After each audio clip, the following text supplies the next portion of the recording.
Diputados presentes, 67. Votos obtenidos por la candidata doña María Navarro Viscasillas, 26.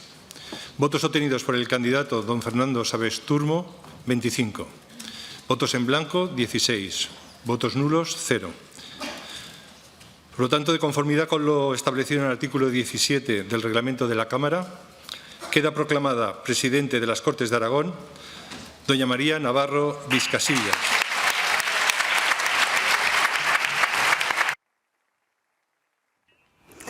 Pues se confirma, María Navarro es la nueva presidenta de las Cortes. Se confirma, queremos decir, la misma votación que para obtener esa mayoría absoluta, solo que ahora se necesitaba tener más votos que el otro candidato y ha conseguido 26 apoyos María Navarro frente a los 25 de Fernando Sabés y se han mantenido esos 16 votos en blanco. Por tanto, ahí vemos a la diputada María Navarro arropada y aplaudida por sus compañeros de escaño. Se convierte en la nueva presidenta de las Cortes y ahora recordamos que hay que votar y ya valen más votos positivos que el otro en las vicepresidencias y las secretarías. La noticia es que la presidencia de las Cortes es para el Partido Popular.